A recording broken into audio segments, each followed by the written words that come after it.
La viñeta, dijimos, es el recuadro marcado por líneas. Aquí no vamos a ver una línea porque estoy usando un fondo negro, pero alrededor de esta imagen hay una línea negra que lo delimita.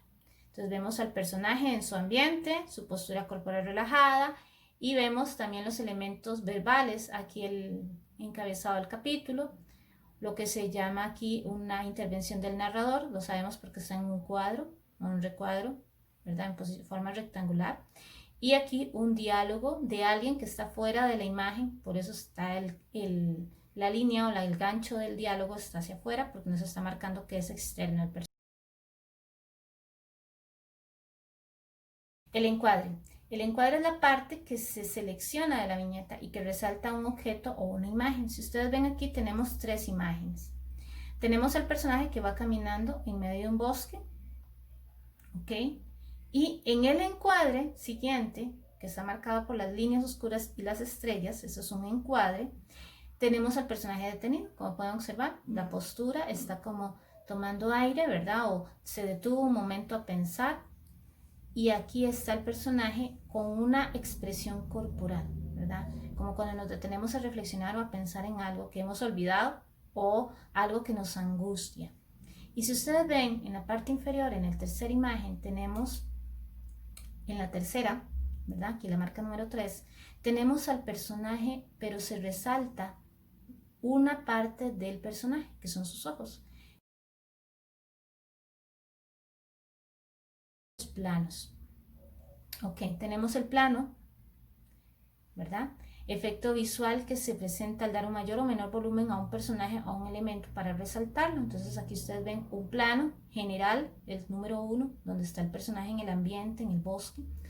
Un plano aquí en recuadro, como pueden observar, y un plano en detalle, cuando muestro la mirada del personaje, cuando se detalla en un objeto. Vamos a verlo más en forma más específica. Tenemos el plano general, como les mencioné, esto es otra imagen. Como pueden observar, hay varios personajes, ¿verdad? Reúne a varios personajes y el árbol. Entonces vamos a ubicar el contexto de los personajes, qué es lo que están haciendo, dónde lo están haciendo. Y eso es propio del plano generalísimo, ¿verdad? El plano general. Luego vamos a tener un primer plano. El primer plano generalmente se ubica de los hombros y resalta las emociones de los personajes, de la cabeza hasta los hombros. Comúnmente usamos este plano para las selfies o para las autofotos, ¿verdad? Autorretratos. Cuando tomamos una foto para el perfil, por ejemplo, de algunas de nuestras redes sociales, utilizamos generalmente este marco, ¿verdad? Este primer plano que nos muestra pues de los hombros para arriba, ¿verdad? El rostro. Tenemos el plano en detalle, como les mencioné anteriormente, va a enfocarse en un elemento o en una parte del cuerpo del personaje para resaltar algo. Con los ángulos de visión, esto es muy interesante porque lo vamos a ver no solamente en las novelas gráficas, lo vemos en fotografía, lo vemos en los anuncios, incluso en el cine, ¿verdad? Esto es un recurso muy empleado en las producciones cinematográficas, en anuncios. Ok, tenemos chicos la visión normal. Significa que vamos a ver al personaje o los elementos en un plano, digamos, recto, ¿verdad? Un ángulo recto. No hay nada que resaltar aquí, simplemente muestra las acciones de los personajes, pero es como si lo viéramos en forma horizontal, ¿verdad? Pero existe otra visión que se llama visión en picada. La visión de picada es que el personaje lo estamos observando desde arriba, o sea, es como si nosotros miráramos desde lo superior hacia abajo al personaje. ¿Cuál es el objetivo generalmente de esta imagen, de esta visión? Pues dar la sensación de que el personaje que estamos observando es más pequeño, es más noble, más sensible. Entonces vean por ejemplo aquí el gato con botas, ¿verdad?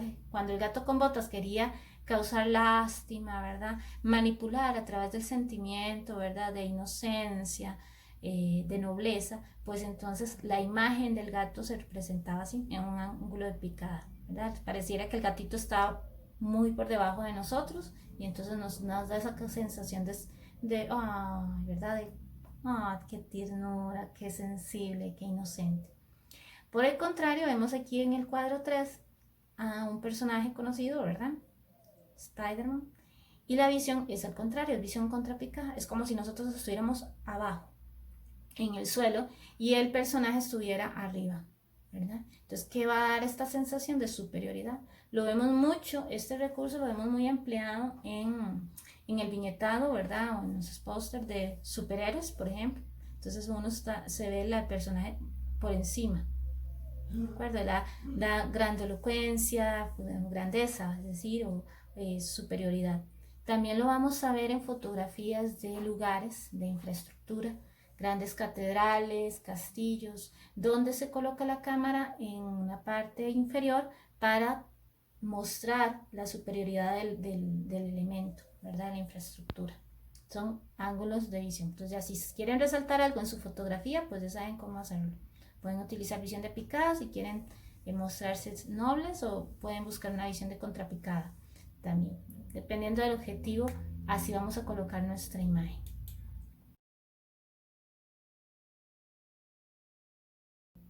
Ok, chicos, vamos con el color. El color es otro elemento importante porque a través de los colores pues el ser humano también se expresa. Entonces tenemos, por ejemplo, los colores, los viñetados con color buscan asemejar a la realidad, ¿verdad? Entonces la naturaleza con sus colores, el árbol verde, ¿verdad? Los colores del firmamento, el celaje, buscan asemejar a la realidad. Pero también existen los viñetados o el diseño de novelas gráficas, como el que tenemos aquí en la parte inferior de la novela que les comenté, la novela gráfica que ganó un premio, que es Persepolis. Esta novela gráfica que se llevó al cine incluso y ganó premios, está en este formato que ustedes ven aquí en blanco y negro. Obviamente responde a un ambiente psicológico porque ustedes, si han tenido oportunidad de indagar un poco sobre esta novela gráfica, verán que presenta un contexto pues muy duro, ¿verdad? Tenemos el elemento verbal, es decir, las palabras que se presentan de la siguiente manera: en burbujas o bocadillos, ¿verdad? Lo que llamamos la famosa burbuja de diálogo que hemos observado en tiras cómicas comúnmente y en algunas historietas. Y dependiendo del objetivo, pues así va a ser el tipo de burbuja. ¿Ven? Por ejemplo, el grito lleva en los picos, el pensamiento va en bolitas, ¿verdad? Burbujitas. El llanto o sudor, marcado por las gotas. La conversación tradicional, una burbuja sencilla.